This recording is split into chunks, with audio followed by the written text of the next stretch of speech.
നീ എന്തിനാ പേടിക്കുന്നത്? നീ എന്നെ ജസ്റ്റ് ഒന്ന് ചിന്തിച്ചു നോക്കെ. പേടിച്ചു കഴിഞ്ഞാൽ നമുക്ക് ഒരു കാര്യങ്ങൾ ചെയ്യാൻ പറ്റത്തില്ല. ആദ്യം നിന്റെ തലയിലുള്ള ഈ നെഗറ്റീവ് തോട്ട് എടുത്ത് കളയാമെന്ന്. ഈ നെഗറ്റീവ് തോട്ട് എന്ന് പറയുന്നത് അതൊരു പേഴ്സണാലിറ്റിയെ കാണിക്കുന്ന കാര്യമാണ്. നമ്മുടെ പേഴ്സണാലിറ്റിയാണ്. നമ്മളിപ്പോൾ നെഗറ്റീവ് തോട്ടാണെങ്കിൽ നമ്മുടെ നെഗറ്റീവ് പേഴ്സണാലിറ്റിയാണ്, പോസിറ്റീവ് ആണെങ്കിൽ പോസിറ്റീവ് പേഴ്സണാലിറ്റിയാണ്. എനിക്ക് ജീവിക്കാൻ പേടിയാവുന്ന, എനിക്ക് അത് ചെയ്യാൻ പേടിയാണ്, എനിക്ക് വിഷമമാണ്, ഫുള്ള് ഇങ്ങനെ പറഞ്ഞുകൊണ്ടിരുന്നു കഴിഞ്ഞാൽ നിന്റെ പേഴ്സണാലിറ്റി അത് തന്നെ ആയിപ്പോവും. നേരെ മറിച്ചൊന്ന് ആലോചിക്കുക, എന്നെ കൊണ്ട് ഇത് ചെയ്യാൻ പറ്റും, ഞാനൊരു കാര്യം എൻ്റെ തലയിൽ വിചാരിച്ചു കഴിഞ്ഞാൽ എൻ്റെ മനസ്സത് മാറത്തില്ല, അല്ലെങ്കിൽ ഞാൻ ഒരു കാര്യത്തിനായിട്ട് ഇറങ്ങി തിരിച്ചു കഴിഞ്ഞാൽ ഞാനത് ചെയ്ത് തീർക്കും. സ്വന്തമായിട്ട് നീ ആദ്യം വിശ്വസിക്കേണ്ടതിനെ, എന്നിട്ടല്ലേ ബാക്കിയുള്ളവർ വിശ്വസിക്കുന്നത്. എപ്പോൾ നീ വിചാരിക്കുന്ന ഒരു കാര്യം ബാക്കിയുള്ളവരുമായിട്ട് കമ്പയർ ചെയ്യാൻ നോക്കുന്നു, അപ്പോഴാണ് നമ്മുടെ മനസ്സിൽ വിഷം കയറുന്നത്. ആ സാധനമേ ചിന്തിക്കേണ്ട. നമുക്ക് നമ്മുടെ ജീവിതം നല്ലോണം ജീവിക്കാം.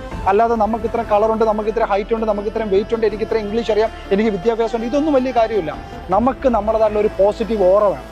ആ ഓറ ഉണ്ടെങ്കിലാണ് ബാക്കിയുള്ള എല്ലാ കാര്യങ്ങളും ഇങ്ങനെ നമുക്ക് ദൈവം അടുപ്പിച്ച് തരും.